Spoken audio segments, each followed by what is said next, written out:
بسم اللہ الرحمن الرحیم اللہم صلی علی محمد وعلی آل محمد وبارک وسلم رب اشرح لی صدری ویسر لی امری واحلل عقدۃ من لسانی یفقہوا قولی واجعل لی وزیرا من اہلی آمین یا رب العالمین۔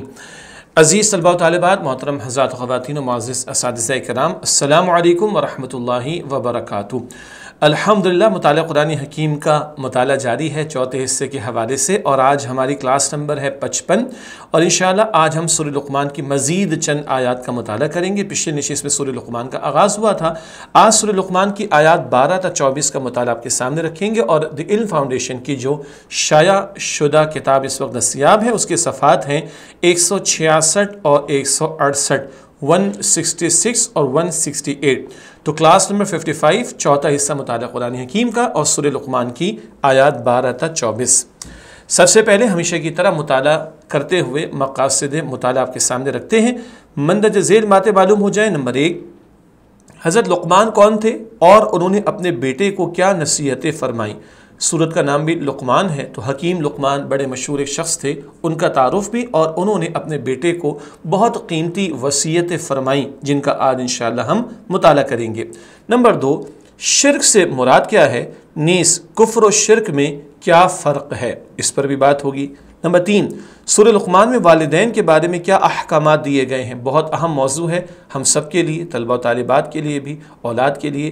انشاءاللہ تعالی والدین کے حقوق پر بھی بات ہوگی۔ نمبر 4، ظاہری اور باطنی نعمتوں سے کیا مراد ہے۔ اللہ تعالیٰ نے بہت سی نعمتیں دیں، ظاہری اور بہت سی باطنی بھی ہیں، ان کا ذکر بھی آئے گا، اس پر بھی کلام کریں گے۔ اور نمبر 5، عروۃ الوثقی سے کیا مراد ہے، اس کا ترجمہ تو ہے مضبوط رسی، مضبوط سہارا، مگر وہ کیا اور کون سا ہے اس کو بھی ہم جانیں گے۔ عروۃ الوثقی سے کیا مراد ہے یہ بات بھی ہم جانیں گے۔ اب آئیے آج جن آیات کا مطالعہ کریں ان کا ترجمہ آپ کے سامنے رکھتے ہیں۔ سورہ لقمان کی آیات 12 تا 14 آپ کے ہمارے سامنے اسکرین پر۔ اعوذ باللہ من الشیطان الرجیم، بسم اللہ الرحمن الرحیم۔ وَلَقَدْ آتَيْنَا لُقْمَانَ الْحِكْمَةَ، اور یقیناً ہم نے لقمان کو حکمت عطا کی، انشکر للہ، کہ اللہ کا شکر کرتے رہو۔ وَمَنْ يَشْكُرْ، اور جو شخص شکر کرتا ہے، فَإِنَّمَا يَشْكُرُ لِنَفْسِهِ، تو اپنے ہی فائدے کے لیے شکر کرتا ہے۔ وَمَنْ كَفَرَ، اور جو ناشکری کرتا ہے، فَإِنَّ اللَّهَ غَنِيٌّ حَمِيدٌ، تو بے شک اللہ بے نیاز بہت تعریفوں والا ہے۔ وَإِذْ قَالَ لُقْمَانُ لِابْنِهِ، اور جب لقمان نے اپنے بیٹے کو کہا، وَهُوَ يَعِظُهُ، اور وہ اسے نصیحت کر رہے تھے، یا بنی لا تشرک باللہ، کہ اے میرے بیٹے اللہ کے ساتھ کسی کو شریک نہ کرنا، ان الشرک لظلم عظیم، یقیناً شرک بہت بڑا ظلم ہے۔ وَوَصَّيْنَا الْإِنسَانَ بِوَالِدَيْهِ، اور ہم نے انسان کو اس کے ماں باپ کے بارے میں حسن سلوک کی تاکید فرمائی۔ حَمَلَتْهُ أُمُّهُ وَهْنًا عَلَى وَهْنٍ، جسے اس کی ماں نے تکلیف پر تکلیف برداشت کرتے ہوئے اٹھائے رکھا۔ وَفِصَالُهُ فِي عَامَيْنِ، اور 2 سال میں اس کا دودھ چھڑانا ہوتا ہے۔ انشکر لی ولی والدیک، کہ تم میرا شکر ادا کرو اور اپنے والدین کا بھی۔ الی المصیر، میری ہی طرف تمہیں واپس آنا ہے۔ اگلی آیات سورہ لقمان آیات 15 اور 16۔ وَإِن جَاهَدَاكَ، اور اگر وہ تم پر دباؤ ڈالیں، عَلَىٰ أَن تُشْرِكَ بِي، اس پر کہ تم میرے ساتھ اسے شریک کرو، مَا لَيْسَ لَكَ بِهِ عِلْم، جس کا تمہیں علم نہ ہو، فَلَا تُطِعْهُمَا، تو ان دونوں کا کہا نہ ماننا۔ وَصَاحِبْهُمَا فِي الدُّنْيَا مَعْرُوفًا، اور دنیا کے معاملات میں ان دونوں کے ساتھ حسن سلوک سے پیش آنا۔ وَاتَّبِعْ سَبِيلَ، اور پیروی کرو اس شخص کے راستے کی، مَنْ أَنَابَ إِلَيَّ، جس نے میری طرف رجوع کیا۔ ثُمَّ إِلَيَّ مَرْجِعُكُمْ، پھر میری ہی طرف تمہیں واپس آنا ہے۔ فَأُنَبِّئُكُمْ، تو میں تمہیں بتا دوں گا، بِمَا كُنْتُمْ تَعْمَلُونَ، کہ جو کچھ تم کیا کرتے تھے۔ یا بنیہ، لقمان نے کہا کہ اے میرے بیٹے، اِنَّهَا إِن تَكُ مِثْقَالَ حَبَّةٍ مِّنْ خَرْدَلٍ، بے شک اگر کوئی عمل رائی کے دانے کے برابر ہو، فَتَكُنْ فِي صَخْرَةٍ، پھر خواہ وہ کسی چٹان میں ہو، او فی السماواتی یا آسمانوں میں، او فی الارض یا زمینوں میں، یأتی بہ اللہ تب بھی اللہ اسے حاضر فرما دے گا۔ ان اللہ لطیف خبیر، بے شک اللہ بڑا باریک بین باخبر ہے۔ اگلی آیات سورہ لقمان آیات 17 تا 19۔ یا بنیہ، اے میرے بیٹے، اقم الصلاۃ، نماز قائم کرو، وامر بالمعروف، اور نیکی کا حکم کرو، ونہ عن المنکر، اور برائی سے منع کرو، واصبر علی ما اصابک، اور تمہیں جو تکلیف پہنچے اس پر صبر کرو، ان ذلک من عزم الامور، بے شک یہ بڑی ہمت کے کام ہیں، ولا تصاعر خدک للناس، اور لوگوں سے بے رخی نہ کرنا، ولا تمش فی الارض مرحا، اور زمین پر اکڑ کر نہ چلنا، ان اللہ لا يحب كل مختال فخور، بے شک اللہ کسی تکبر کرنے والے، فخر کرنے والے کو پسند نہیں فرماتا۔ وَاقْصِدْ فِي مَشْيِكَ، اور اپنے چلنے میں میانہ روی اختیار کرنا، وَغْضُضْ مِن صَوْتِكَ، اور اپنی آواز نیچی رکھنا، إِنَّ أَنكَرَ الْأَصْوَاتِ، یقیناً آوازوں میں سب سے بری آواز، لَصَوْتُ الْحَمِيرِ، گدھے کی آواز ہے۔ اگلی آیات سورہ لقمان آیات 20 تا 21۔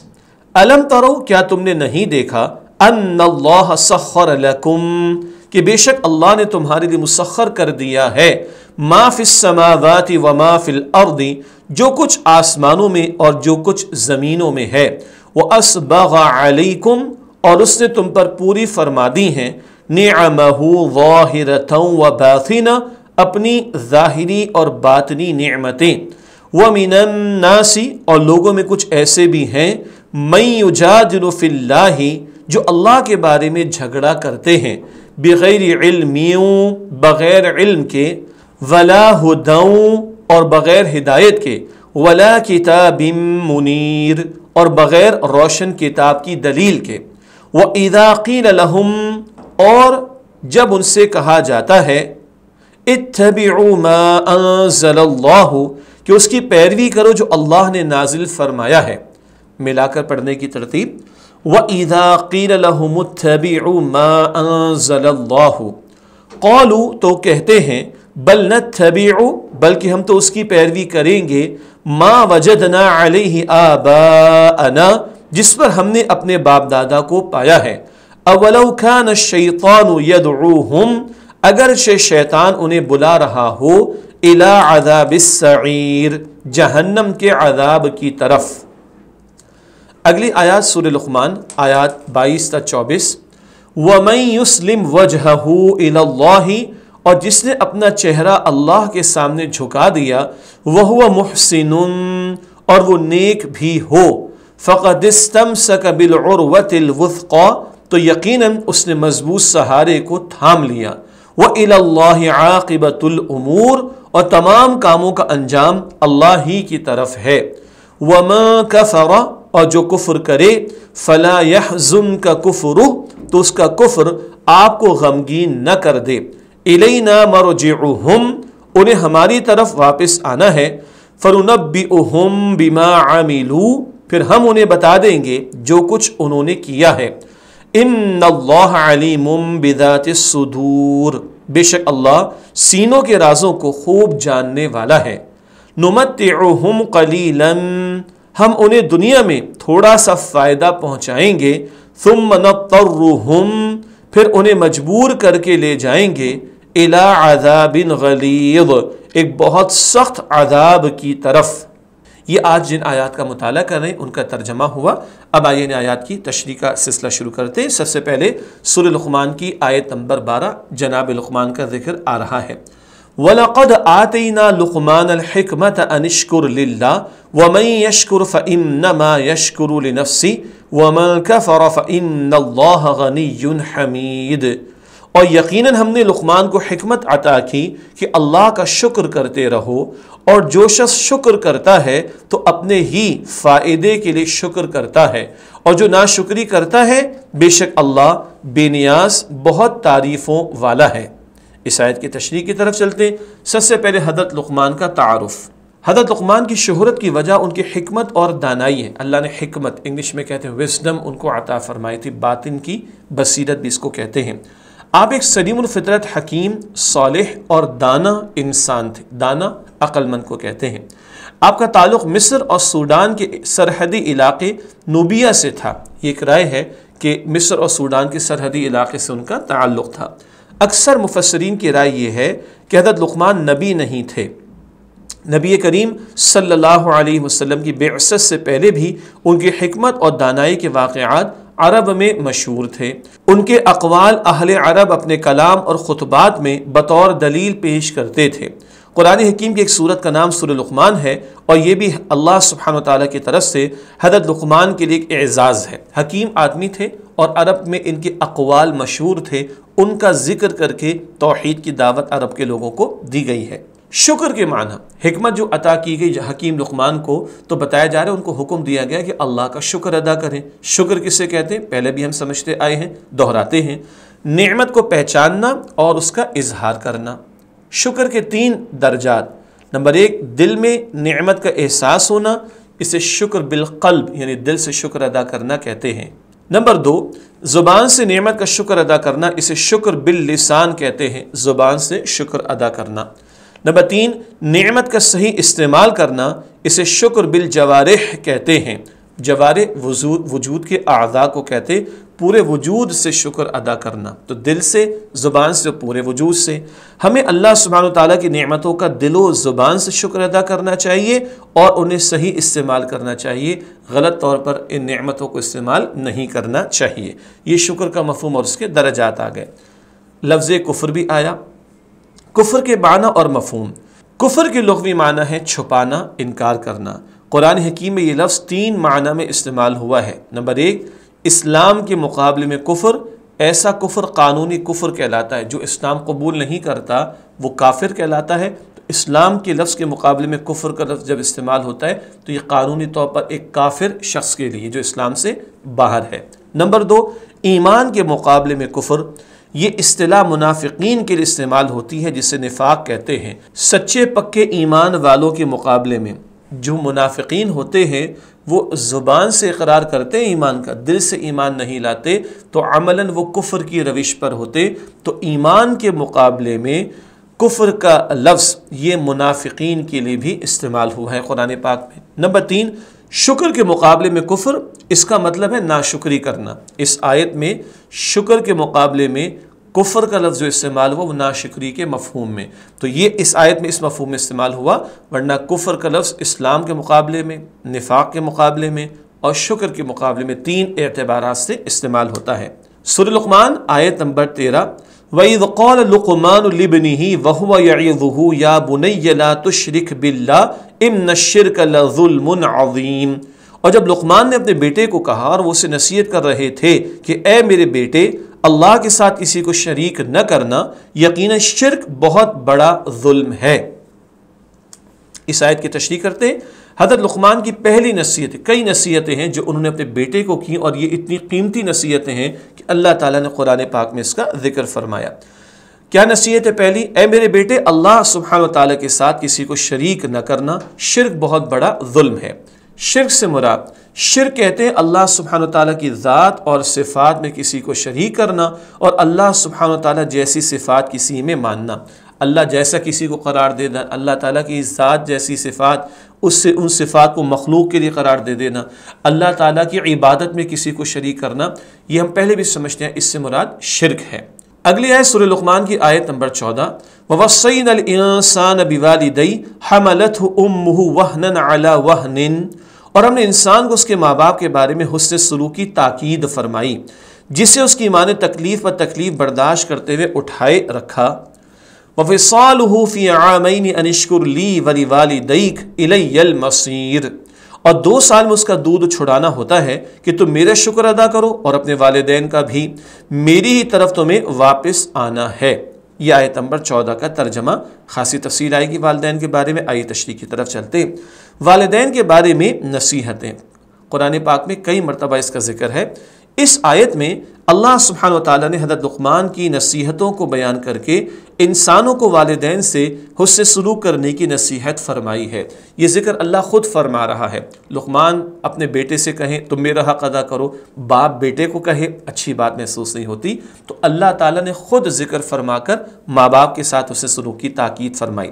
قرآن حکیم میں 5 مقامات ایسے ہیں جہاں اللہ سبحانہ وتعالیٰ نے اپنے حق کے بعد والدین کے حقوق کا ذکر فرمایا ہے۔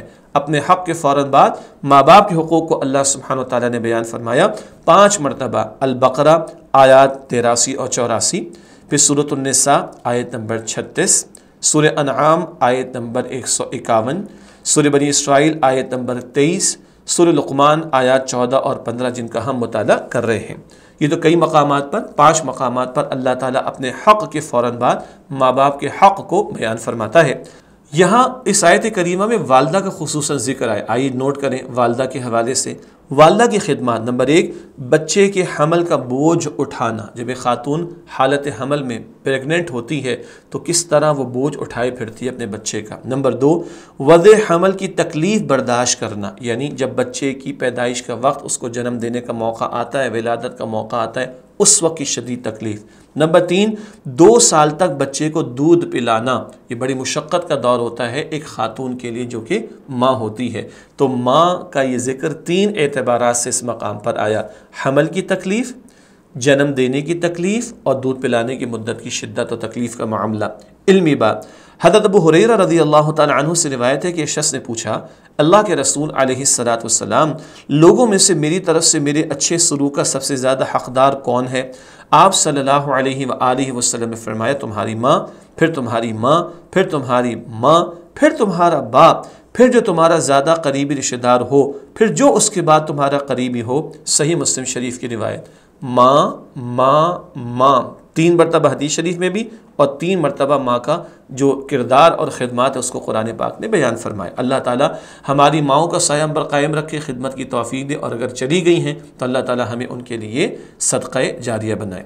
آیت میں اللہ سبحانہ وتعالیٰ کا حکم، نمبر 1 والدین سے اسے سلوک کرنا، نمبر 2 اللہ سبحانہ وتعالیٰ کا شکر ادا کرنا، نمبر 3 والدین کا شکر ادا کرنا۔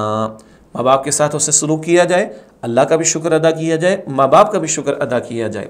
اللہ سبحانہ وتعالیٰ نے انسان کو یہ تاکید اس لیے فرمائی کہ اگرچہ اسے پیدا تو اللہ سبحانہ وتعالیٰ نے کیا ہے، لیکن ظاہری اسباب میں والدین ہی اس کا سبب بنے ہیں۔ پیدا کرنے والا کون؟ اللہ۔ سبب کون بنے، ذریعہ کون بنے؟ ماں باپ، تو ان کا بھی شکر ادا کرنا چاہیے۔ علمی بات، نبی اکرم صلی اللہ علیہ وسلم نے فرمایا کہ وہ شخص ہلاک ہو جائے، وہ شخص ہلاک ہو جائے، وہ شخص ہلاک ہو جائے جو اپنے والدین کو بڑھاپے میں پائے اور ان کی خدمت کر کے جنت حاصل نہ کر سکے۔ یہ صحیح بخاری شریف کی روایت ہے۔ ہمارے ماں باپ جنت کے حصول کا ذریعہ، ان کی خدمت جنت لے جائے گی، اور ان کی ناراضگی، ان کی نافرمانی جہنم کی طرف لے جائے گی۔ اللہ والدین کے حقوق ادا کرنے کی ہمیں توفیق دے، اور اگر ایک یا دونوں چلے گئے ہوں تو اللہ تعالی ہمیں ان کے لیے صدقہ جاریہ بنائے۔ اگلی بات ہے والدین کے حقوق کے حوالے سے 10 باتیں ہم سمجھیں گے، میرے لیے بھی، تمام طلباء و طالبات کے لیے بھی، اور جو لوگ بھی اولاد ہیں ان کے لیے بڑی اہم باتیں، اور اللہ تعالیٰ ان پر ہمیں عمل کی بھی توفیق عطا فرمائے۔ والدین کے حقوق کے حوالے سے پہلی بات، والدین سے محبت کی جائے، بہت بڑا ان کا ہم پر احسان ہے اللہ تعالیٰ کے بعد۔ نمبر 2 دل سے ان کی عزت کی جائے۔ نمبر 3 والدین کی خدمت کی جائے۔ نمبر 4 شریعت کے دائرے میں رہتے ہوئے والدین کی فرمانبرداری کی جائے۔ ماں باپ کو ایسا حکم دیں جو اللہ تعالیٰ اور اللہ کے رسول علیہ السلام کے حکم کے خلاف ہو تو وہاں ان کی بات نہیں مانی جائے گی، اس کے علاوہ ان کی بات ہمیشہ ماننی ہے۔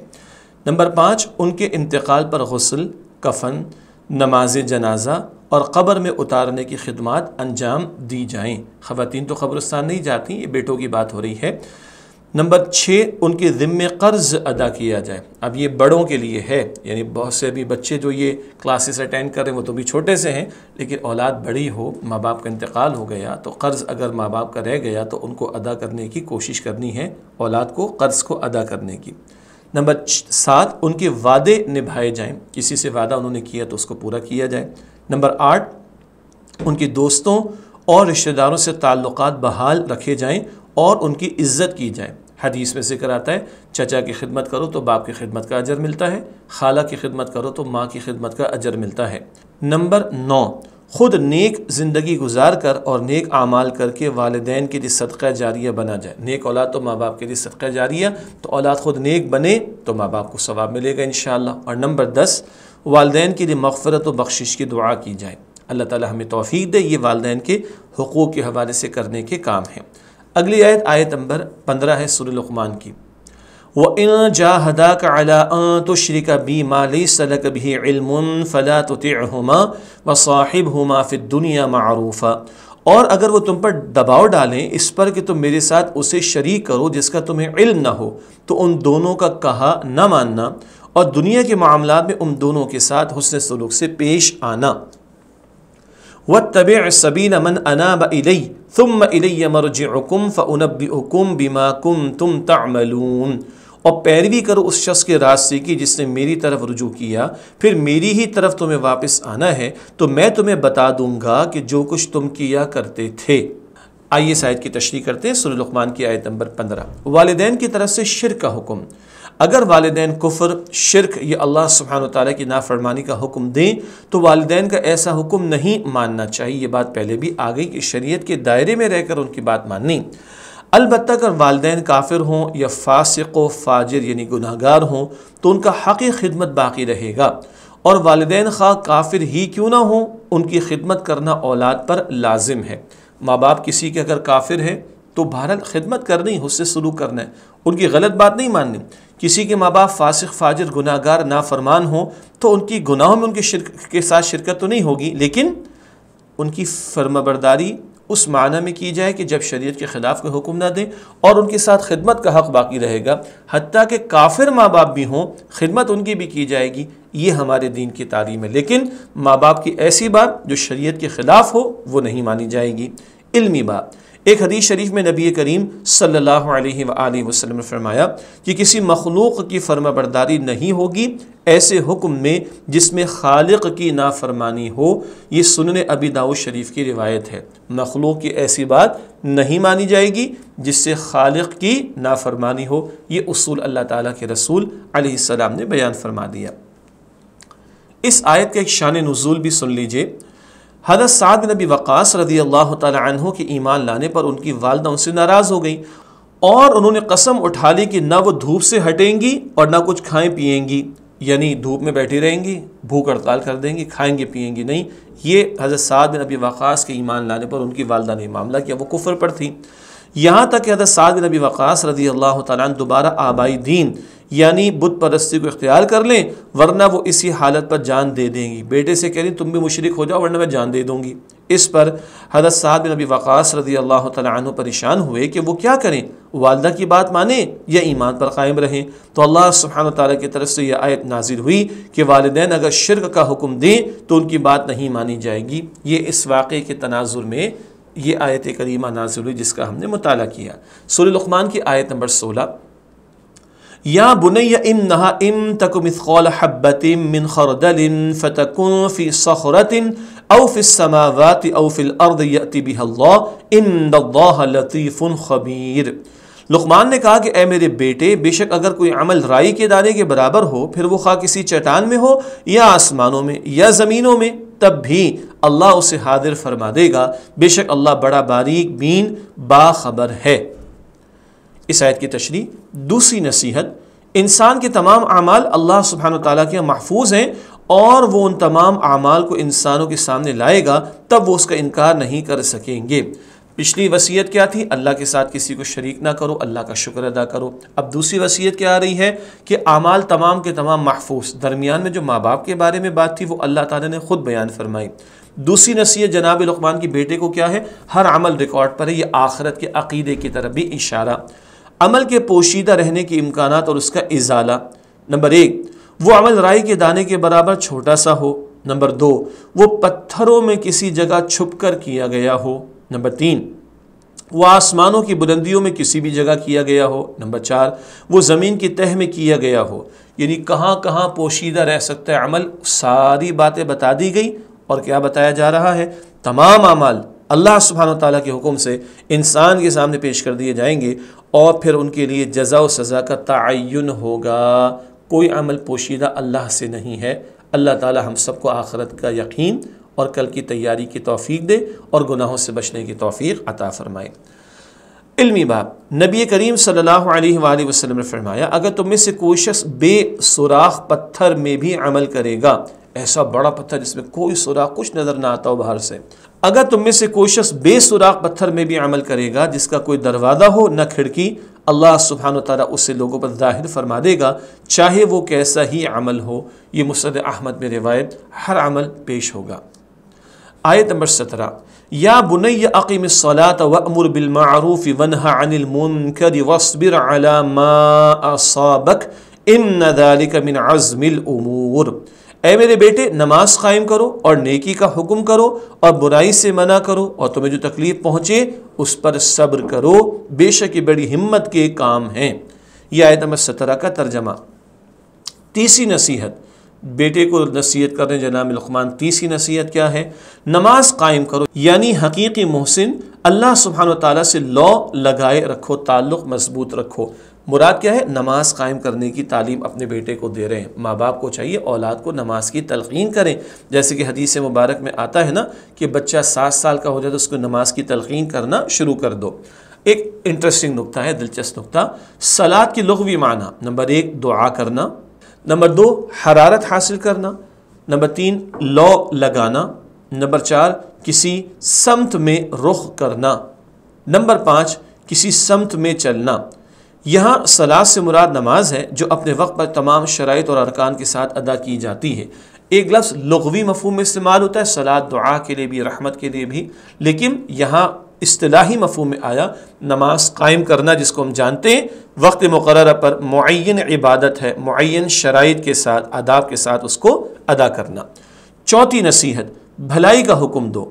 علمی بات، ہر بھلی اور نیک بات کو معروف کہتے ہیں جس کو انسانی فطرت جانتی ہے۔ سچ بولنا سبھی اچھا سمجھتے ہیں اس کو، جھوٹ بولنا سب غلط سمجھتے ہیں اس کو، اور انسان کا باطن اس پر مطمئن ہوتا ہے۔ معروف وہ بات ہے جسے معاشرے میں اچھائی کے طور پر ہر سلیم الفطرت آدمی پسند کرتا ہے، مثلا سچ بولنا، امانت کا خیال رکھنا وغیرہ۔ البتہ بھلائی اور نیکی کے تصور کی تکمیل الہامی تعلیم سے ہوتی ہے۔ ذرا ایک اہم نئی بات آئی ہے۔ چوتھی وصیت کیا ہے؟ بھلائی کا حکم دو۔ بھلائی کے لفظ کیا ہے؟ معروف۔ معروف وہ بات جس کو ہماری فطرت جانتی ہے، جس پر اطمینان، سچ بولتے ہیں اطمینان کی اچھی بات ہے، جھوٹ بولتے ہیں ہے تو غلط۔ جب دوسرا ہمارے ساتھ جھوٹ بول کر ہمیں نقصان پہنچاتے تو اندر سے کیا آواز آتی ہے؟ یہ غلط کام ہوا، اطمینان نہیں ہے اس پر۔ ہماری فطرت میں تعارف موجود۔ پھر ہر آدمی جو سلیم الفطرت ہو، جس کی فطرت میں بگاڑ پیدا نہ ہوا ہو، وہ پسند کرتا ہے اس بات کو جس کو معروف کہتے ہیں، سچ بولنا، امانت کا خیال رکھنا۔ البتہ یہ معروف اور بھلی بات اور نیکی کی بات، اس کا اصل مکمل شعور وہ وحی کی تعلیم سے ملتا ہے، صرف ہماری عقل اس بات کو سمجھنے کے لیے کافی نہیں۔ تو تیسری نصیحت نماز قائم کرو، چوتھی نصیحت بھلائی کا حکم دو، پانچویں نصیحت برائی سے منع کرو۔ منکر کا لفظ آیا، منکر سے کیا مراد؟ ہر وہ قول و فعل جو فطرت انسانی کے خلاف ہو اور انسان اس کے کرنے سے دل میں کھٹکا محسوس کرے، منکر کہلاتا ہے، جیسے جھوٹ بولنا اور خیانت کرنا وغیرہ۔ جیسے معروف کیا ہے؟ فطرت پسند کرتی، منکر کیا ہے؟ فطرت پسند نہیں کرتی۔ ہر انسان برا سمجھتا ہے معاشرے میں، جھوٹ بولنا اور وعدہ خلافی کرنا، خیانت کرنا۔ البتہ منکرات کی تفصیلات اور ان کا شعور الہامی تعلیم سے ہوتا ہے۔ جیسے معروف کا مکمل شعور وحی کی تعلیم سے ملے گا، منکر کیا ہے؟ اس کا بھی مکمل شعور وحی کی تعلیم سے ملے گا۔ چھٹی نصیحت مصیبت پہنچنے پر صبر کرو۔ اب صبر سے مراد کیا ہے؟ اپنے آپ کو روکنا اور تھامنا صبر کہلاتا ہے، اور بھی مکی صورتوں میں ہم پڑھ آئے ہیں۔ یعنی اللہ سبحانہ وتعالیٰ کی اطاعت میں جو آزمائشیں آئیں، ان آزمائشوں اور مشکلات پر صبر کرنا، یعنی چیخ و پکار سے بچنا صبر کہلاتا ہے۔ تو کیا وصیت اس آیت میں آئی؟ نماز قائم کرنے کی وصیت اپنے بیٹے کو کی حکیم لقمان نے۔ نمبر 4 بھلائی کا حکم دو، نمبر 5 برائی سے منع کرو، نمبر 6 مصیبت پہنچنے پر صبر کرو۔ بیٹے کو کیا وصیتیں کی جائیں؟ کوئی حکیم لقمان سے پوچھیں ہمیں اپنی اولاد کو کیا وصیتیں کرنی ہیں، یہ نصیحتیں یہاں سے معلوم ہو رہی ہیں۔ 18ویں آیت سورہ لقمان کی، وَلَا تُصَاعِرْ خَدَّكَ لِلنَّاسِ وَلَا تَمْشِ فِي الْأَرْضِ مَرَحًا إِنَّ اللَّهَ لَا يُحِبُّ كُلَّ مُخْتَالٍ فَخُورٍ۔ اور لوگوں سے بے رخی نہ کرنا اور زمین پر اکڑ کر نہ چلنا، بے شک اللہ کسی تکبر کرنے والے، فخر کرنے والے کو پسند نہیں فرماتا۔ یہ آیت نمبر 18 کا مفہوم اور ترجمہ ہے۔ 7ویں نصیحت، لوگوں سے بے رخی نہ کرو۔ اس آیت کی تشریح کر رہے ہیں۔ 7ویں نصیحت کیا ہے؟ لوگوں سے بے رخی نہ کرو۔ جیسے کہ حدیث شریف میں کہ قطع رحمی کرنے والا جنت میں داخل نہیں ہوگا، اسی طرح ایک حدیث کے مفہوم کے مطابق آپ صلی اللہ علیہ وسلم نے ان لوگوں سے تعلق جوڑنے کا حکم دیا جو تعلق توڑیں، اور یہ بھی فرمایا کہ کسی مسلمان پر جائز نہیں کہ اپنے کسی مسلمان بھائی سے 3 دن سے زیادہ ناراض رہے۔ 3 دن اس لیے دیے کہ انسان ہے، جذبات ختم ہو جائیں۔ یہ احادیث مبارکہ رشتہ توڑنے نہیں بلکہ جوڑنے کی تعلیم، جو توڑے اس سے جڑنے کی تعلیم، اور یہ کہ 3 دن سے زیادہ ناراضگی کی اجازت نہیں۔ اس سب تعلیمات کی اس بات کے لیے لوگوں سے بے رخی نہ کی جائے۔ 8ویں نصیحت، زمین پر اکڑ کر نہ چلو۔ لوگوں سے بے رخی برتنا اور زمین پر اترا کر چلنا تکبر کی علامت ہے۔ اللہ سبحانہ وتعالیٰ تکبر کرنے والے اور شیخی بھگارنے والے کو پسند نہیں فرماتا۔ شیخی بھگارنے والا، بڑائیاں مارنا، اپنے آپ کو بڑا پیش کرنا، اللہ معاف رکھے۔ تو بے رخی کرنے والے، لوگوں سے تعلق کاٹنے والے اور اکڑ کر چلنے والے، یہ اللہ تعالیٰ کو بالکل پسند نہیں۔ اللہ تعالیٰ تکبر کی ہر شکل سے ہم سب کی حفاظت فرمائے۔ اگلی آیت سورہ لقمان کی آیت نمبر 19، وَاقْصِدْ فِي مَشْيِكَ وَاغْضُضْ مِنْ صَوْتِكَ إِنَّ أَنكَرَ الْأَصْوَاتِ لَصَوْتُ الْحَمِيرِ، اور اپنے چلنے میں میانہ روی اختیار کرنا اور اپنی آواز نیچی رکھنا، یقیناً آوازوں میں سب سے بری آواز گدھے کی آواز ہے۔ آیت نمبر 19 کا ترجمہ ہوا۔ گدھے کا ذکر کیوں آیا، اس پر ابھی بات کر لیتے ہیں انشاءاللہ۔ 9ویں نصیحت کا 9واں نقطہ ہے چال میں اعتدال اختیار کرنا۔ چال میں میانہ روی، نہ تو بالکل مریضوں کی طرح آہستہ آہستہ چلنا اور نہ ہی بہت تیز چلنا، بلکہ درمیانی چال چلنا، جیسا کہ نبی کریم صلی اللہ علیہ وسلم کا طریقہ تھا، درمیانی رفتار۔ اس نصیحت کا ایک مطلب یہ بھی ہے کہ زندگی کے تمام شعبوں میں میانہ روی اختیار کرنا، زندگی کے تمام معاملات میں میانہ روی اختیار کرنا۔ عملی پہلو، اس میں پیدل چلنا ہی شامل نہیں بلکہ سواری کی رفتار بھی اسی انداز کی ہونی چاہیے۔ بعض لوگ گاڑی چلاتے وقت اس برق رفتاری، یعنی بہت تیز رفتاری کے ساتھ گزرتے ہیں کہ پیدل چلنے والے کا کلیجہ کانپ جاتا ہے۔ راستے میں پانی ہو تو راہگیروں کے کپڑے گندے ہو جاتے ہیں۔ ایسے آدمی کو لوگ برے الفاظ سے یاد کرتے ہیں۔ دنیا بھر میں مسلمہ اصول ہے، مسلمہ تسلیم شدہ، اگریڈ اپون، کہ تیز رفتاری سے حادثے زیادہ ہوتے ہیں، اس لیے آدمی پیدل ہو یا سوار اسے میانہ روی اختیار کرنی چاہیے۔ تیز رفتاری سے موٹر سائیکل گاڑی چلا کر کس قدر نقصان ہوتے ہیں، ادھر بھی اعتدال کی ضرورت ہے۔ 10ویں نصیحت، اپنی آواز کو پست رکھنا۔ یہ بھی وصیت آ رہی ہے یہاں پر، 10ویں نصیحت آ گئی۔ آواز پست رکھنے سے مراد بات چیت کے دوران سنجیدہ اور باوقار لوگ اپنی آواز کو پست رکھتے ہیں، کیونکہ بات چیت میں نرمی اور پستی سے مخاطب پر خوشگوار اثر پڑتا ہے، مخاطب سننے والا، اور اونچی آواز میں بات کرنے سے اللہ سبحانہ وتعالیٰ نے منع فرمایا ہے۔ تو انسان کو اپنی رفتار بھی پست رکھنی چاہیے اور مناسب انداز میں اور آواز میں گفتگو کرنی چاہیے۔ عملی پہلو، عقل مندی اور سنجیدگی کا تقاضا ہے کہ آدمی ماحول اور ضرورت کا خیال رکھتے ہوئے آواز بلند کرے۔ جب ضرورت ہو تو آواز بلند کر لے، چاہے وہ کتنا بڑا خطیب کیوں نہ ہو۔ اسے ہمیشہ خیال رکھنا چاہیے کہ کہیں میری آواز اور لب و لہجے میں تصنع کہتے ہیں بناوٹ، دکھاوا اور کراہت تو نہیں پائی جاتی، مراد کوئی ناپسندیدہ تو نہیں لگے گا۔ یہ انداز اختیار کرنا بلند آواز کا، اس کا بندے کو خیال رکھنا چاہیے۔ اسی اصول کو مد نظر رکھتے ہوئے لاؤڈ اسپیکر کا استعمال کرنا چاہیے تاکہ لوگ تکلیف میں مبتلا نہ ہوں۔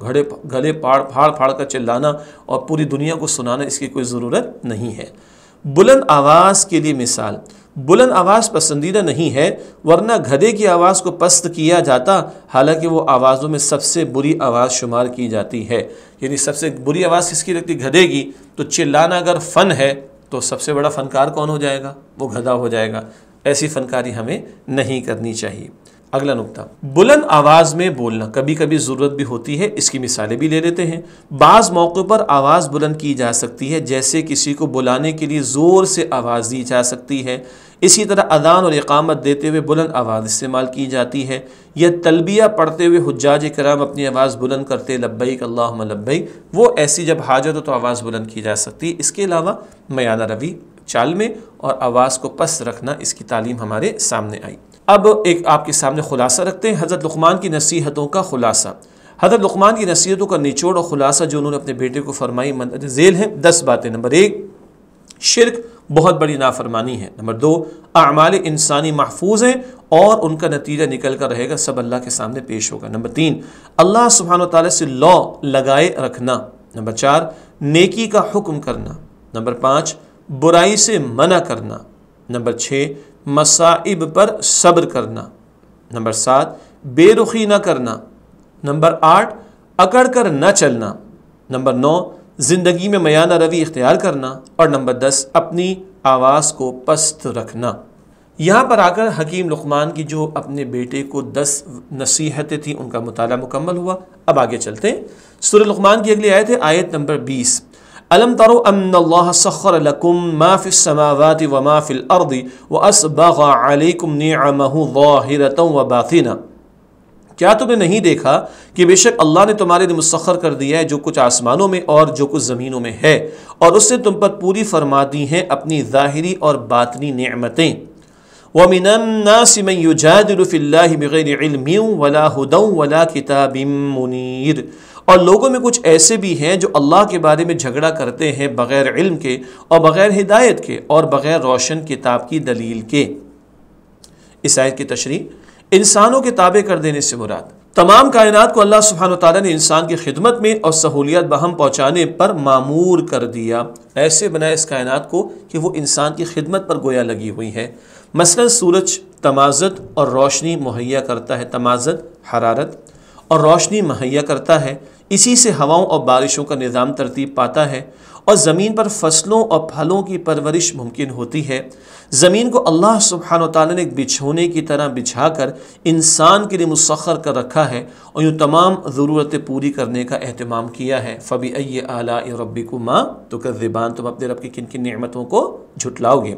ظاہری نعمتوں سے مراد اللہ سبحانہ وتعالی کی وہ بے شمار نعمتیں ہیں جن کا ادراک ہم اپنے حواس سے کر سکتے ہیں، مثلا آسمان، زمین، ہوا، پانی، حیوانات، نباتات وغیرہ۔ یہ بہت ساری نعمتیں ہیں جن کو ہم ادراک کر سکتے ہیں، دیکھ سکتے ہیں۔ باطنی نعمتوں سے مراد وہ تمام روحانی نعمتیں جن کا ادراک ہم اپنے حواس سے نہیں کر سکتے، دیکھ کر چھو کر نہیں کر سکتے، لیکن اپنی عقل سے کر سکتے ہیں، جیسے فرشتے، اللہ سبحانہ تعالیٰ کا دین، شریعت۔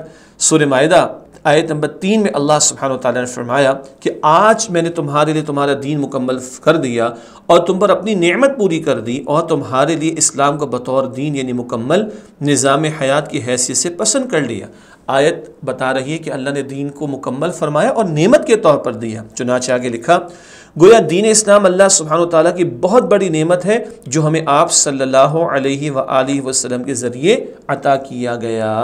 تو یہ دین اللہ کا عطا کردہ، یہ بھی اللہ کی نعمت، یہ باطنی نعمتیں ہیں جو اللہ نے عطا فرمائی۔ تو ظاہری نعمتیں بھی اللہ کی عطا کردہ اور باطنی بھی۔ باطنی کی نعمتوں کو عقل سے کچھ ہم محسوس کر کے سمجھ سکتے ہیں، عقل کے ذریعے سمجھ سکتے ہیں، ادراک کر سکتے ہیں، یہ بات آ چکی۔ اگلی آیت ہے سورہ لقمان کی آیت نمبر 21۔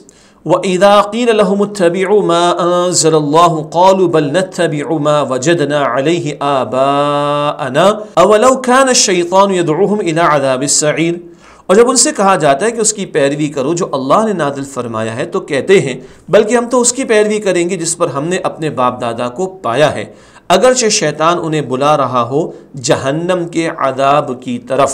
مشرکین کا جواب، وہ کہتے ہیں کہ ہم تو صرف اس کی پیروی کریں گے جس پر ہم نے اپنے باپ دادا کو پایا، یعنی ان کے غلط طریقوں اور ان کے عقائد باطلہ کی، باطل عقائد۔ گویا کہ وہ اپنے آباء و اجداد کی رسومات کو دین سمجھتے ہیں اور انہی کی اندھی پیروی کرنے جو شرک میں مبتلا تھے۔ آباء و اجداد کے غلط طریقے کی پیروی۔ اس آیت میں بتایا گیا کہ اگر شیطان ان کے آباء و اجداد کو دوزخ کی طرف بلاتا رہا تو کیا وہ انہی خیالات کی پیروی کریں گے جن پر ان کے باپ دادا چلتے رہے اور عقل سے کام نہیں لیں گے؟ شیطان تو غلط راستے کی طرف لے گیا ان کو، اور یہ بھی اندھے بن کر ان کی پیروی کریں گے تو پھر ان کا انجام بھی برا ہی ہوگا، جہنم کی آگ میں ہوگا۔ یہ مشرکین کو سنایا گیا۔ اگلی آیت سورہ لقمان کی آیت نمبر 22۔ وَمَن يُسْلِمْ وَجْهَهُ إِلَى اللَّهِ وَهُوَ مُحْسِنٌ فَقَدِ اسْتَمْسَكَ بِالْعُرْوَةِ الْوُثْقَى وَإِلَى اللَّهِ عَاقِبَةُ الْأُمُورِ۔ اور جس نے اپنا چہرہ اللہ کے سامنے جھکا دیا اور وہ نیک بھی ہو تو یقیناً اس نے مضبوط سہارے کو تھام لیا، اور تمام کاموں کا انجام اللہ ہی کی طرف ہے۔ اس آیت کی تشریح، اس آیت میں ایک اللہ سبحانہ وتعالیٰ کو ماننے والوں کے لیے بشارت ہے اور ان کی مندرجہ ذیل صفات مذکور ہیں۔ نمبر 1، اپنا چہرہ اللہ سبحانہ وتعالیٰ کے سامنے جھکا دینا یعنی ایمان لانا۔ نمبر 2، نیک کام کرنا۔ اللہ تعالیٰ ہمیں ان صفات پر عمل کرنے کی توفیق عطا فرمائے۔ جھکا دینا، پوری زندگی میں ماننا اللہ تعالیٰ کی بات کو اور نیک اعمال انجام دینا۔ عروۃ الوثقیٰ سے مراد، یہ الفاظ آئے تھے، اس سے مراد ہے مضبوط رسی یعنی توحید کا عقیدہ۔ مطلب یہ کہ توحید کا عقیدہ اختیار کرنے والوں نے گویا ایسا مضبوط سہارا اختیار کر لیا ہے کہ ان کے لیے ہلاکت اور گمراہی کا کوئی اندیشہ نہیں ہے۔ انہوں نے اللہ سبحانہ وتعالیٰ کا نہ ٹوٹنے والا مضبوط سہارا تھام لیا۔ انسانی اعمال کا نتیجہ، انسان کے تمام اعمال کا انجام اللہ سبحانہ وتعالیٰ ہی کے ہاں ہے، اور اللہ سبحانہ وتعالیٰ انصاف کے مطابق سزا دے گا یا جزا عطا فرمائے گا۔ اللہ اپنے نیک بندوں میں ہمیں شامل فرمائے اور اللہ اپنی پکڑ اور سزا سے ہم سب کی حفاظت فرمائے۔ آیت نمبر 23، وَمَا كَفَرَ فَلَا يَحْزُنْكَ كُفْرُ إِلَيْنَا مَرْجِعُهُمْ فَنُنَبِّئُهُم بِمَا عَمِلُوا إِنَّ اللَّهَ عَلِيمٌ بِذَاتِ الصُّدُورِ۔ اور جو کفر کرے تو اس کا کفر آپ کو غمگین نہ کر دے، انہیں ہماری طرف واپس آنا ہے، پھر ہم انہیں بتا دیں گے جو کچھ انہوں نے کیا ہے، بے شک اللہ سینوں کے رازوں کو خوب جاننے والا ہے۔ اس آیت کی تشریح کرتے ہیں۔ کفار کے انکار پر تسلی، آپ صلی اللہ علیہ وآلہ وسلم کو تسلی دی گئی ہے کہ آپ صلی اللہ علیہ وآلہ وسلم ان کے انکار پر غم زدہ نہ ہوں۔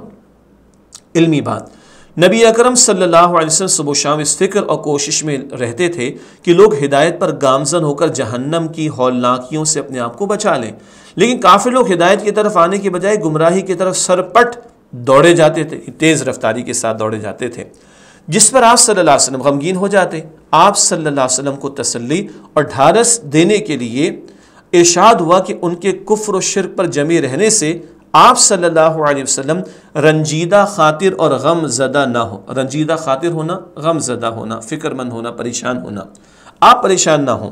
آپ صلی اللہ علیہ وسلم کا کام حق بات پہنچانا ہے، جس کا آپ صلی اللہ علیہ وسلم بطریق احسن یعنی بہت عمدہ انداز سے حق ادا فرما رہے ہیں۔ کسی سے زبردستی ایمان تسلیم کرانا آپ صلی اللہ علیہ وسلم کے ذمے نہیں ہے۔ یہ گویا اللہ کے نبی علیہ السلام کے لیے تسلی، آپ کا کام پہنچانا بتانا، کوئی نہیں مانتا وہ خود اس کا ذمہ دار ہے، آپ پر اس کی کوئی ذمہ داری نہیں ہے۔ آج کی آخری آیت ہے سورہ لقمان کی آیت نمبر 24، نُمَتِّعُهُمْ قَلِيلًا ثُمَّ نَضْطَرُّهُمْ إِلَىٰ عَذَابٍ غَلِيظٍ۔ ہم انہیں دنیا میں تھوڑا سا فائدہ پہنچائیں گے، پھر انہیں مجبور کر کے لے جائیں گے ایک بہت سخت عذاب کی طرف۔ اس آیت کی تشریح، کافروں کا دنیا اور آخرت میں انجام، اللہ سبحانہ وتعالیٰ کی طرف سے کفار کو بھی دنیا میں کچھ مدت کے لیے سامان زندگی دیا جاتا ہے، لیکن آخرت میں انہیں سخت عذاب دیا جائے گا۔ یہ لوگوں کے ذہن میں پیدا ہونے والے اس سوال کا جواب ہے کہ اس قدر کفر کے باوجود ان پر جلدی عذاب کیوں نہیں آتا؟ اللہ کی حکمت ہے، اللہ مہلت دیتا ہے، لیکن سب سے بڑھ کر پکڑ اور عذاب کہاں ہے؟ آخرت میں۔ علمی بات، غلیظ کا لفظ آیا تھا عربی میں، اصل میں بھاری بھرکم اور زخامت والے جسم کو کہتے جو بڑا توانا ہو۔ گویا وہ عذاب ان پر ایک زخیم، لمبے چوڑے اور بھاری جسم کی طرح آ گرے گا، جس کے بوجھ کے نیچے وہ ایسے دبے ہوں گے کہ کسی طرف نکل نہیں سکیں گے۔ اللہ ہمیں جہنم کے عذاب سے محفوظ فرمائے اور اللہ ہمیں جنت الفردوس میں جگہ عطا فرمائے۔ اسی کے ساتھ آج کی کلاس مکمل ہوئی۔ اللہ تعالیٰ سے دعا ہے کہ اللہ تعالیٰ میری، آپ کی، ہم سب کے تمام مسلمانوں کی مغفرت فرمائے۔ انشاءاللہ آئندہ اگلی کلاس میں پھر آپ سے ملاقات ہوتی ہے، تب تک کے لیے اجازت۔ وآخر دعوانا الحمد للہ رب العالمین، والسلام علیکم ورحمۃ اللہ وبرکاتہ۔